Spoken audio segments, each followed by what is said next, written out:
Thinking about it. Maybe. Okay, I think we're good. Tammy, do you have the Facebook page up by chance? Okay, are we good to go? Does it look like we're good?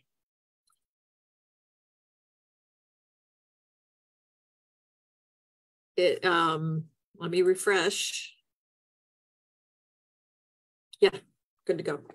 Okay, great. Okay, so let's see. I'm going to switch this to, I don't know if the speaker view is going to do what I want it to do, but all right. So good morning, folks. My name is Matt Lacey, and I am the UMVIM coordinator for the Southeast jurisdiction. And welcome to a live stream where we've asked some guests to talk about balancing mission at home and mission in other parts of the world. So I will ask folks if they will introduce themselves. So Tammy, if you want to introduce yourself right quick. Hi, everybody. I'm Tammy Kuntz, and I am the UMVIM and Disaster Response Coordinator for the North Central jurisdiction. Great. Let's see, Rhonda, you want to introduce yourself right quick? Rhonda Cardell, I'm the Western Jurisdiction Volunteer and Mission Coordinator, and I think that's all I am. Thanks. Ray, go ahead. Hi, everybody. My name is Ray Yarnell. I'm the UMVIM coordinator for the Northeastern jurisdiction. Great. And then let's see, Una, if you're still there, if you'll introduce yourself right quick. So still muted, Una, sorry.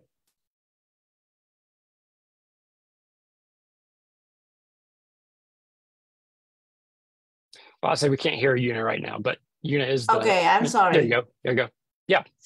I was just saying I have to take another call, and so I'm waiting for that, and so forgive me if you don't see my picture. Una Jones, Director for Mission Volunteer of Global Ministries. Thanks, Una. All right, let's see. So, Shell, if you will introduce yourself, where you're from, what you've been doing, and maybe your last mission journey that you embarked on. Sure. My name is Shell Lewis Akasiaka, and I'm the Director for Serve Ministries at Floris United Methodist Church. I am new to Virginia, and I come from a education background in New York City.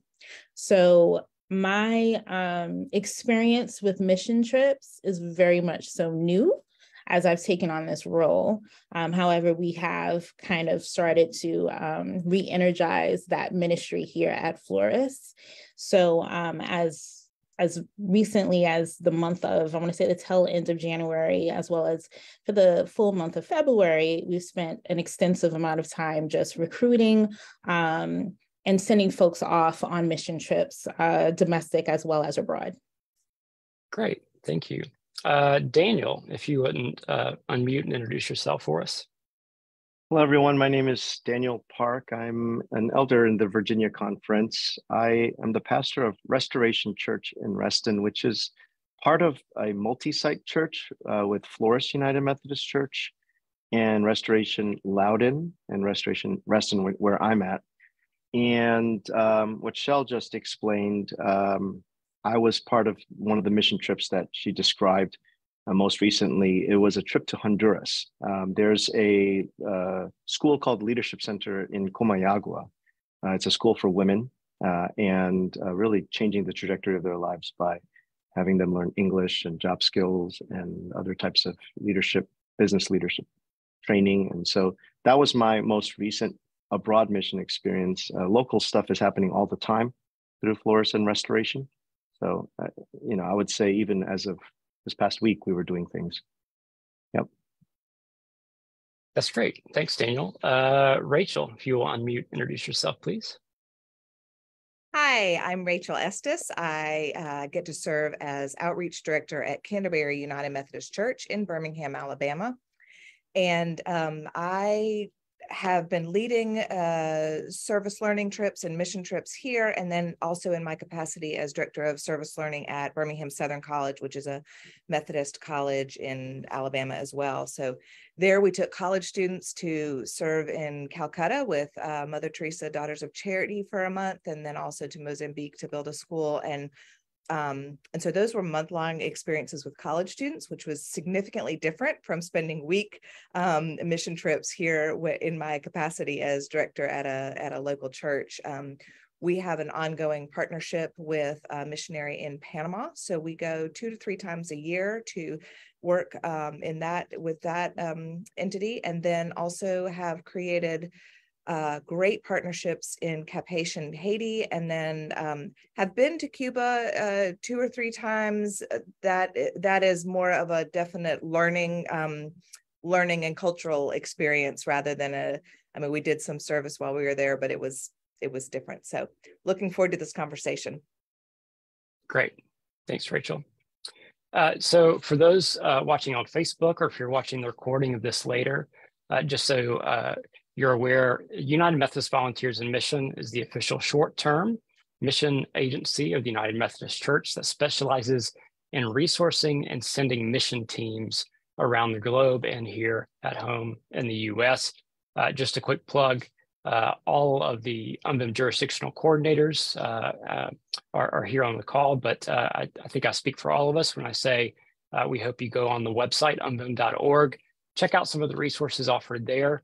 And if you've never used this before, be sure to look at the project list, which has a lot of volunteer opportunities for mission teams there, as well as some video resources and training opportunities. So we hope you take advantage of that as well. So again, the website is umvim.org. So to the question, so I'll maybe start with Shell and Daniel. So you guys are at Floris, United Methodist Church. This is in Virginia. Floris is almost in a suburb of DC, if my last time I was there, if I remember right. So how does Floris or Daniel, in your situation, doing a satellite, what is kind of the overall approach to mission at Floris? I'm assuming there's local and international engagement, but if you could kind of briefly tell us about the approach to mission at Floris and at Restoration, Daniel. Oh yeah, thanks for that question. I think there's a variety to it, and I'm sure Shell can speak more to it as well. When I think about Floris, Floris has a very long-term relationship with Helping Children Worldwide, which is the mission partnership in Sierra Leone. Started in connection with our previous lead pastor, who is now Bishop Tom Berlin, and Bishop Yambasu from Sierra Leone, and that created a very long-term engagement of missions. So the idea is not just to send teams once a year or short-term trips only, but to really think deeply about how partnerships can transform an entire mission itself. And so that's one thing I see at where I'm at with Restoration Reston. We just decided to do that with Honduras, that we don't want to just send a team, short-term team once or twice a year, but think about strategically, what does it mean for a church to create partnerships that take mission organizations to the next level? Think about how we can encourage and empower the staff who are on the ground doing the actual work. And I think that's very key for us at Floris and Restoration. My experience in other church settings has been that if we just send volunteers to this project or that project, and it doesn't create the connection between the church and the mission site or the mission field in a way that helps, first of all, the church that's doing the mission sending to experience a transformational impact, but also the people that we're supporting and the mission organizations we're supporting, that they have the support or the resourcing needed to really fulfill the mission and the vision that they want to see materialize. So I see that happening. I think another piece is at Floris and Restoration, our staff, our lay lead people, we make it a priority to listen and hear from the people in the mission sites to understand what the greatest needs are. What are the things, what are the ways that we can help? We don't want to enter these conversations with trying to prescribe, hey, here's what we're going to do for you type of idea, but more of what would be life-giving to you? What would be more vital to you right now? What would be helpful right now? And that's important, I think. And as well as the long-term conversations, where do you want to be 5 years from now, 10 years from now? And I think approaching it that way has helped put handles around everything, so that as a local congregation, not only do we think about sort of the urgency of, but when you're trying to get a short-term mission team together, say, hey, we're going to go and we're going to do X, Y, and Z. But rather than that, it's here's the big picture, and here's how our trip this time around is going to help contribute towards that, let's say. So I think that those are some key pieces that I observe at Floris and Restoration. Thanks, Dan. Shell, did you want to add anything about Floris? Sure. I mean, Daniel did such a great job. So I think the key things that stick out to me is the idea and the notion of partnership, and that it's not one-sided. So just like what Daniel mentioned, it's not going into a place assuming that you know what's beneficial and best for someone, but really having that conversation to understand what they need. They understand that terrain way better than you could possibly understand it. And they are privy to little loopholes or little nuanced types of situations that you may not be privy to. So really understanding that the crux of it is really developing a true partnership. And with respect to having that transformational experience, that's something that's vital for also the congregation to be exposed to and to see. And it's a matter of capacity building. So it's not like you walk into a place and then that's it. You walk away from it, but you're developing a continuous relationship so that this way the congregation can actually see the progress that's being made, right? And they can get a chance to see what their investment is doing and what their service is doing. So I think that is our approach here at Floris. That's great. Thanks, Shell. Rachel, how about you? If you want to unmute yourself and tell us a little bit about Canterbury and the efforts there. I would love to. And I wanted to just tag on to what Daniel and Shell were saying. That has been critical to be doing missions and service this way, as one of our partners, Haiti, has been fairly unstable and chaotic in terms of, we do not want to send a team there, which would take resources away from the community and locals that they need to be sort of working on what they're working on.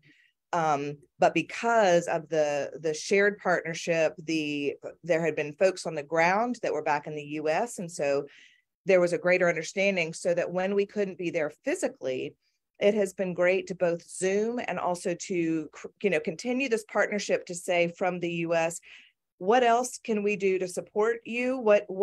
And also they are trying to be innovative. Gas is $50 a gallon. And so they can't drive out to their schools or drive out to the ministries that they were doing. So, but they're also exhausted. So it was very helpful to have this other collaboration we could sort of put some juice behind some brainstorming. Hey, would this work? What if could you provide your teachers some grocery money that we could help fund, so that you can fund your teachers to help do a community school? And so exactly what Shell and Daniel were saying, because of the partnership there, because of going into it as equal partners, that lent itself beautifully into when there was a time of real chaos and instability, that the partnership was able to just flow into this other model of it. So and what I would say about Canterbury's partnership with Panama is that the missionary that is in Panama grew up at Canterbury. And so he grew up through MYF.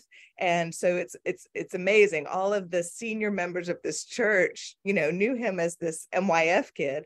He's now in his 60s, and he's been in Panama for over 35 years. So he'll retire there. So he's Panamanian at this point. But and so that again has been this just brilliant partnership where we figure out ways that that we can be there for each other, whether it means, you know, whether our teams are going there, and always whenever I travel with teams, I sort of try to shift it. We are going to learn. We are going to absorb. We are going to, you know,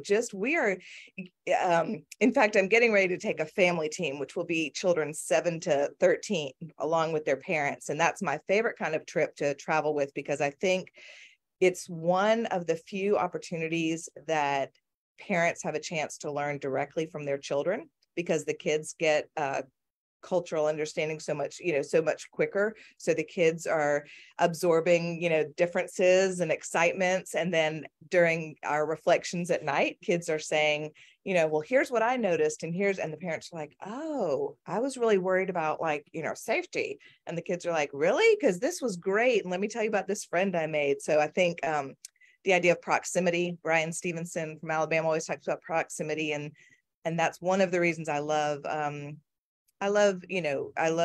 connecting through service locally or internationally, is the proximity to a community that might be a little bit different from you, or might be something you had not considered. But I think proximity opens so many doors. Along with one of the things Daniel was saying, one of our most successful models with the knitting together of local and international was we held a meal packing event through Rise Against Hunger, which is a United Methodist born ministry. We packed 500,000 meals, and they were designated for Haiti. So one of the things we wanted to do was to follow the meals there, not because we were concerned about what was happening, but to help tell the story back to our local congregation. So we follow the meals to Haiti. I mean, and what follow means is they get put on a ship and spend 3 months going across the ocean, and then 3 months later we fly there. But we saw the cases of food get unloaded and dispersed to community ministries, local partners for Rise Against Hunger on the ground. And we worked through those local partners to feed kids in those communities. Those communities were helping break the cycle of poverty by assuring parents that if they would send their children to school, their kids would get a hot meal, which for some maybe. And that was a great connection. What it did is it strengthened our local thing. Not everybody wants to go to Haiti, but they could participate in packing the meals for Haiti. And then some people wanted to go to Haiti to be a part of the feeding. And then it just, and one thing we've done with Haiti is when we have 24 hours of prayer, or when we've got something going on, we ask our Haitian partners to pray with us and for us. And so there's a reciprocal, we're not just praying for you. We are asking, we need you. We need you to pray. We need you to be thinking about us and holding us in the light. So the Rise Against Hunger, I wanted to make sure I mentioned, because that was such a great piece of true sort of cycle of service, is when we're doing something, and then back and forth. So I don't even know if I completely the question, but no, you did. No, and that's such an interesting approach, because you have a partnership in a place like Haiti, and most of the time in congregations, it may be 20 or 30 or 50 people who may have some connection to that particular project, if they've been there, if they served it or whatever, or heard a talk. But it seems like you at Canterbury have found a way where, yes, we're going to highlight this ministry, but you don't have to travel in order to make a meaningful impact there. There are kind of steps along the way, and you kind of explained it as a circular or a holistic kind of movement in terms of mission to Haiti. I think that's a really interesting way to do things.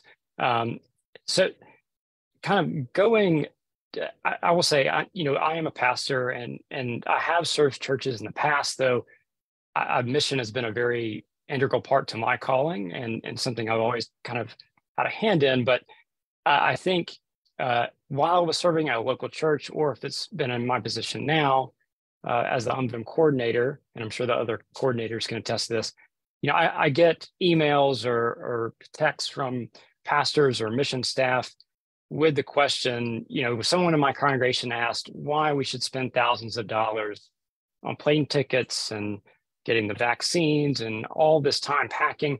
Why should we spend all this money going to serve across the world when there are so many prevalent needs right here at home, and our monetary contributions to that long journey could maybe be better spent or have a better impact locally or somewhere else.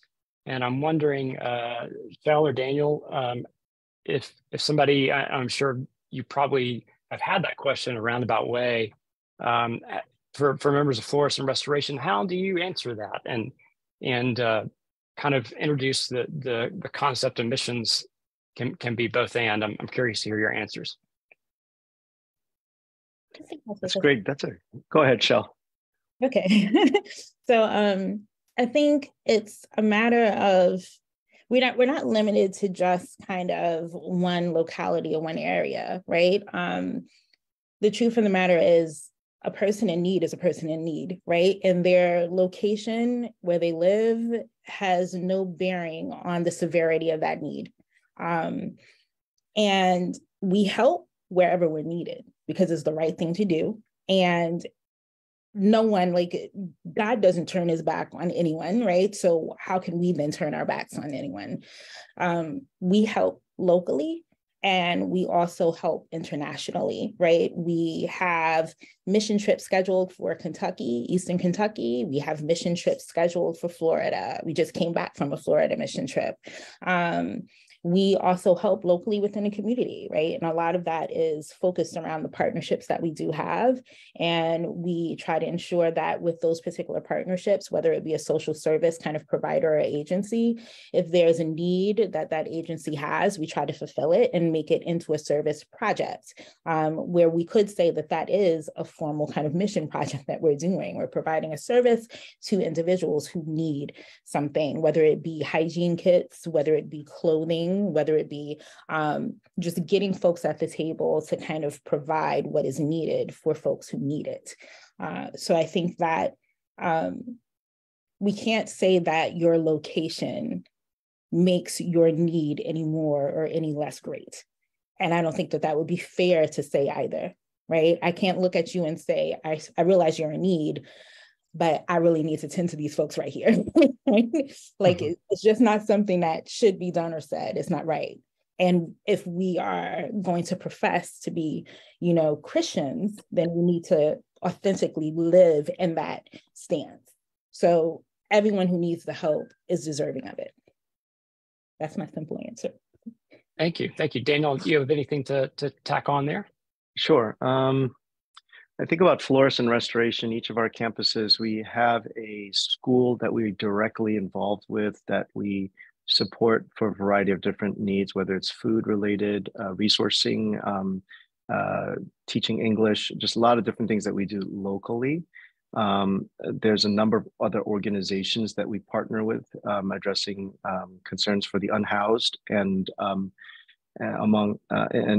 abuse and all of that, where we are involved and very engaged at the very local level, and not just, Shell mentioned Florida and Kentucky, but very locally to where each of our congregations are. We have a strong connection into the community. So that's number one. But what I've noticed every time we do mission trips or talk about mission partnerships, long-term mission partnerships, and we keep sending people to another country, that only enhances what people do locally. When I take a team to, like when I took my Honduras team, and I've taken other teams in different settings before, when you do a short-term mission trip and you come back, your team members are likely really on fire and passion for God and wanting to do more for mission. But the likelihood of them taking another trip to go overseas again is slim. And so then what do you do with that passion? And you start talking to them about how they can channel that passion into the local mission work that the church is involved in, while at the same time becoming an advocate for the larger congregation to get involved in next year's mission trip or another upcoming mission trip. And so what I've noticed is that getting involved in overseas mission only enhances greater involvement in the local mission. And sometimes living day to day in your local area it's easy to get desensitized to the depth of that need. Shell said, you know, whether it's in another country or locally, needs are needs, yes, but it's also very easy to get desensitized to the reality of how deep the needs are locally. And so you go to another country and it kind of hits you really hard. It comes at you really hard. You get immersed into that experience and you say, oh my goodness, these folks here have it really hard. And then you start thinking, you reflect about where you are and you realize, wait a minute, so do the people right down the street in the school that our church serves, or certain pocket communities right around us. And it only does that work of increasing a desire to get more involved in mission. And then what we do at Floris and Restoration is we like to tell stories about our trips. I'm sure a lot of churches do that too. And we do mission reports, we do videos. We recently had Story Church, where we had 5 different stories of 5 different mission trips, local and abroad, to share with the congregation, all in hopes that in the long run, you start generating this sense of the church feeling like, oh, we're on a mission. And we are on a movement here to make a difference with God's love and grace in this world. I think that's how I see all that interconnectedness. And lastly, it's that, especially now more than ever, we live in a global culture where we are global people. The world is shrinking, getting smaller and smaller. So we no longer identify ourselves primarily by just one locale, but so much of cultural awareness, and now people are more traveled than ever. It just gives us a more comprehensive and I think extensive understanding of our own identity when we do this. So, yeah. Thank you. Rachel, you have anything to add there?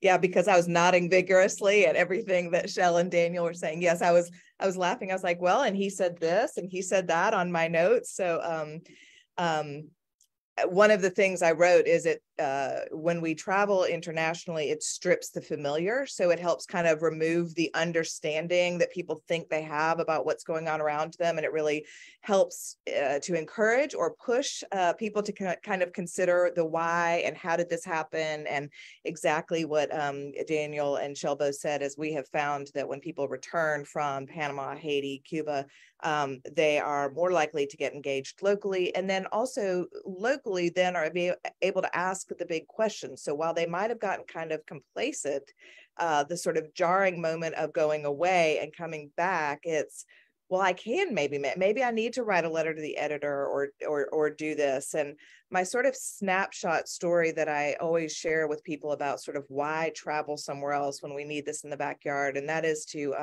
again, going back to the word proximity, that the more we know about our world.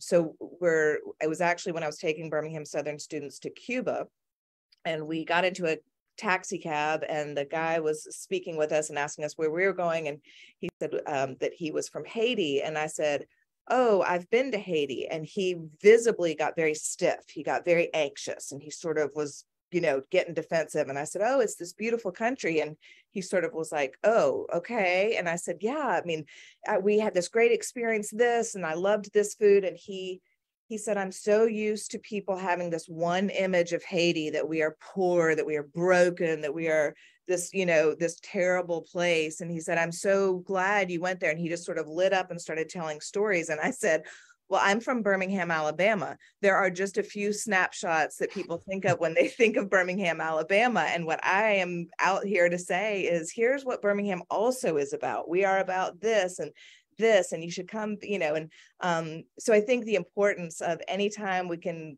just get immersed in another community, local or international, anytime we can share the stories. I love the idea about tell a story as a sermon series, because anytime you can tell stories, I mean, the shortest distance between two people is a story. I mean,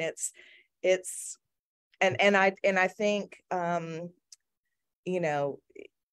like Shell was saying at the very beginning, we have 19 ministries that we serve in locally on a weekly basis. We are as committed. In fact, one of the things we talk about when we are packing, 500,000 meals for children through the Rise Against Hunger event, when we are saying, oh, we're packing these meals for Honduras or for South Africa, we are also saying, and here are the bags we're packing for our local school children who are, food insecure. And here are the ways that we are supporting our local ministries, because we know children are hungry here too. We are not avoiding that. We are fully aware. And here's what you can do to help that situation locally, as you are also at the same time helping children elsewhere. So that is, that's how I would answer that question, as well as amen to both Shell and Daniel's responses. No, I love that. That's a wonderful story about the taxi driver. And I'm sure I'll probably steal that story, by the way, for a sermon later. But Tammy, I don't know if there are any questions on Facebook. If not now, I actually just got texted a question, if y'all don't mind a surprise question. So David from Kentucky wanted to know, so he's a pastor in a smaller church in Kentucky, and he said he has trouble kind of navigating all the pet projects that his congregation members rightly feel very passionate about, but he was expressing some frustration with trying to tell a congregation member that either no, we're at risk of being too overextended in our outreach efforts, and maybe some advice on how to have those difficult conversations with congregation members. Anybody have any wise answers or anecdotes to share with David? I have no wise answers, but is he speaking of local projects or international projects? If you ask him that, I would just be curious, because if local, one of the things I feel like I've tried to talk with people about, I feel like when we first got here, there was a lot of duplication of ministries and ministry efforts. And so one of the things I decided to crown myself the weaver of ministries, and instead of doing 4 tutoring programs in this one community, is there a way to pull some of those resources in this one community, not across the city? Transportation in Birmingham, maybe like everybody where else, that doesn't work. But how can we pull together the ministries that are in the same geographical position?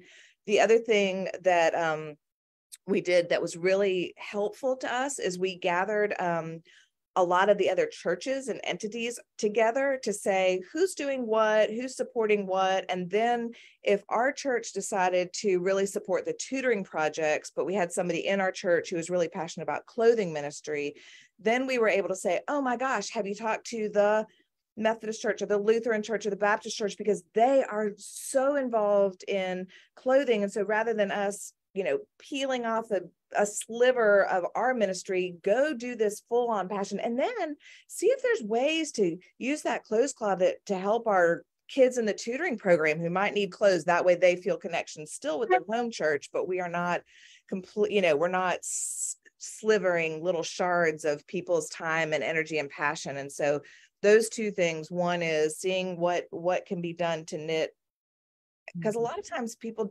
they're so passionate about what they're doing, they don't know that there are 4 other things happening that duplicate.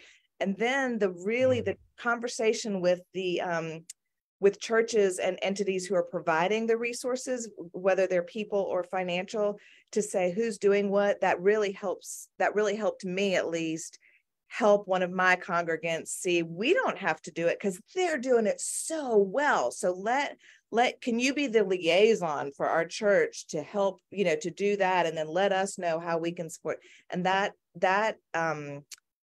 helped a lot. That sort of helped diffuse the stress or tension. And then, to be honest, we've had to have some hard conversations too. I mean, we've also had to say, we can do a lot of funding spread really, really thin and not see a lot of impact, or we can really make some hard decisions and be able to go a little bit deeper and maybe see some transformation, as Daniel mentioned earlier.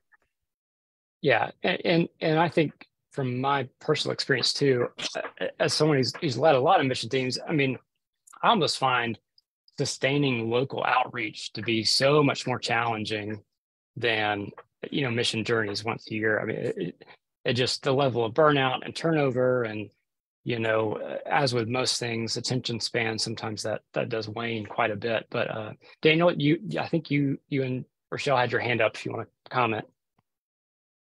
Sure. Yeah, sure. I had two experiences pastoring smaller sized churches in which people are passionate about mission, and they have, I think the question was phrased, they have different pet projects. One of the hard things we had to do in both of those appointments that I had was have a clear conversation with the church council on what is one mission abroad and what is one mission locally that we will identify as the thing that our church does. And at the same time, empowering individuals in the church that everybody needs to be in mission. Everybody should be out doing something to share the goodness and love of God in Christ with the world. And wherever you are, whether we're, you know, in our church right now, we say you live, work, and play. Wherever it is that you are technically in mission. So it doesn't stop you just because it's not an official church program, mission program. It doesn't stop you from engaging in some volunteer opportunity or some other mission work that is presented before you. But as a church, we made a decision both times to identify one abroad and one local mission. And the reasoning behind it was to say, we don't want to just kind of make a small, effect. We want to make a big impact, and helping the congregation understand the importance of making big impact. Let's go a mile deep and not a mile wide and an inch deep, because we're not really going to make the difference that we all hope and dream to do. And although that's a hard conversation, I've found that it's a helpful, clarifying conversation, while at the same time empowering the individuals to do whatever it is that they feel so called to do. That's great. Shell, anything to add on there?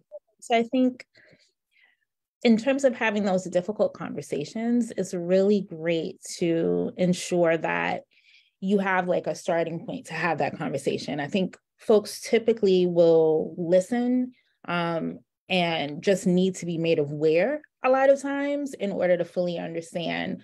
So I think if you have a slew of different partnerships, you know, having an inventory, right? Like a partnership inventory is something that you can reference and look at, and then assess in terms of alignment. Is there alignment in terms of program offerings that could be made, partnerships as well? Is there a way that something could be aligned?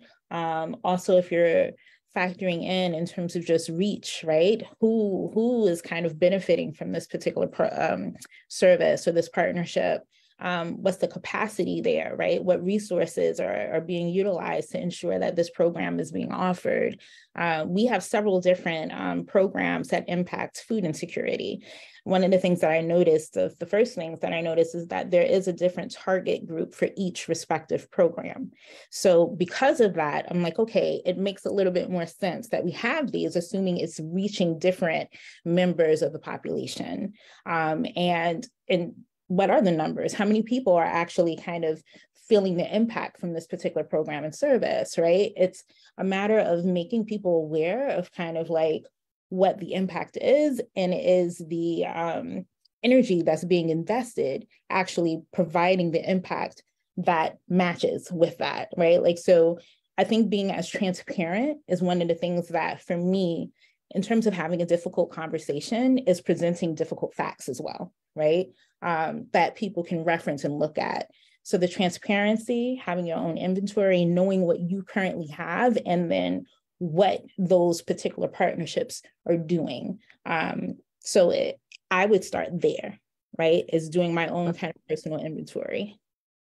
No, I think that's an incredibly smart thing to do. And you know, in that way, you know, as a mission leader, it's hard to refute, a very well spelled out vision or mission statement on paper, and while these projects may be worthwhile, maybe there are some that fit, the direction we're heading a little better. Thank you. So before I close this out, Tammy, did you have any questions you'd like to throw up, or any from the Facebook you wanted to share? Yeah, there was one statement, just a comment. Scott said, as a layperson leading mission trips, it's very difficult to gather support for new mission efforts, especially those abroad. Anything to offer? Yeah, and I think, anybody want to jump in there? I would just say, I mean, I think a combination of things that have been said. I think Daniel saying that, nobody is saying you cannot do this, even if it doesn't have the buy-in from the church yet. If Scott is saying, yeah, but this is something I want to do through the church, I think, then building the case for it in terms of, what does it link up with locally? How do you see it? How do you see the partnership, maybe long-term, engaging with each other? I was thinking, and I don't know that this answers Scott's good question, but one of the things we've done is we do a lot of prison ministry here in Birmingham. And so we are connecting that with feeding prisoners in Haiti who don't get fed unless they've got family members who can bring them food, and sharing the stories with prisoners in Birmingham who are not traveling, and then working on this prison. But that was a link that one of our lay people made between a local and an international ministry, and made, sort of like one of the questions was, why would we feed prisoners in Haiti?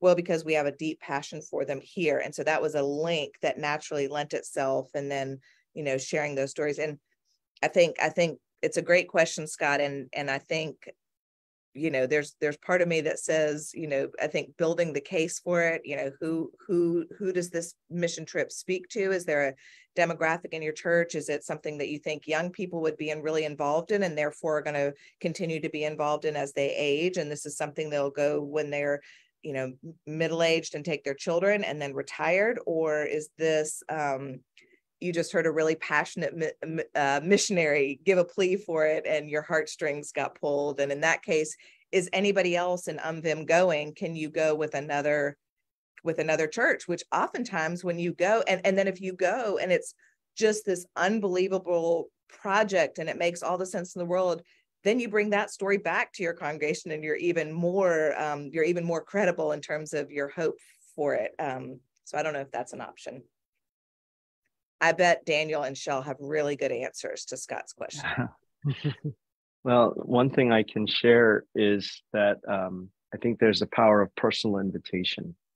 Oftentimes what I see happening in congregations is that someone has a great idea, or even when the church officially decides something, you make an announcement. Even if you make the announcement from the pulpit, and if you just say, hey, everyone, sign up, we're doing this, the likelihood of getting a strong sign-up response is a lot slimmer than actually making the personal invitation. And so one of the things we're trying to promote at Restoration is the trying to weave in the power of personal invitation to everything that we do. And that's a lot more successful than me standing on the stage and doing announcements until my face turns blue. And so I think there's that piece. The way Honduras kind of made it into Restoration Church was that there was a handful of individuals who went to, because of, I believe, one or two people who went to first experience the school in Honduras, and they were so passionate about it, they came back and they started just inviting individuals. Hey, let's go next year. Let's do this. Let's do that. And eventually it became a whole thing. Restoration then came around building a building on the one of the buildings on the campus. That then this year, a couple of years in, it took years to do this, but it took the work of personal invitation, going to these trips, seeing it for yourself, then having enough folks involved in it, invested in it, saying, hey, can we make this an official thing in the church? Then the pastor went. And last year, my wife is one of the clergy staff at the church as well. She went, she came back. It was a great experience. This past January, I went and I came back. So there's a process to this that could be helpful if it's really that something that you're really passionate about. Then I think there are some steps that can be taken to bring it before people. But again, I think it can look really great on a brochure somewhere, and every missionary is going to make the most amazing mission presentation ever. But I think if you go yourself and you take people along with you, that's one effective way to help build up involvement. Thank you, Daniel. Shell, last comment. I'll defer to you if you have anything to add. I think it's interesting because we had a conversation about this not too long ago. We were talking about this morning, and what are the methods by which you can get more people invested and going. And I want to see the entire church sign up, right? So, but how do you do that? How do you make use of the communication channels and the tools at your disposal? And I think that it really depends on, I believe in trying everything. I don't think that you can rely on just one kind of like method in terms of getting folks involved or getting the word out. I think it's also, and I do believe, I don't want to say contrary to Daniel, I do see the benefit of also having a pulpit call as well. But I think we can't rely on just one method. However, I think you know your church and you know what would be the best methods. And I think that that's something that has to be factored in and considered. What some people do prefer that like invitation, that one-on-one invitation. And again, it has to be various different methods by which you do it. I don't think we can rely on just one thing. Yeah. Thank you, Shell. And to be true to everybody's time, respectful, I'm going to end it there. But I will say, Shell Lewis, Daniel Park, Rachel Estes, thank you all for being here and sharing your thoughts. It was a great conversation. And Tammy, thank you for being here to keep an eye on Facebook.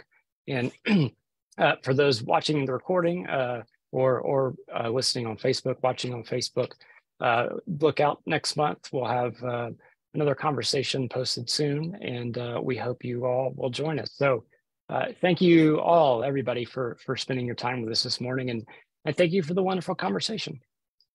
Thank you, Matt. With that, I'll close this out. Yeah, thanks so much. Bye, everybody. Thank you. Bye. Bye. Thank you.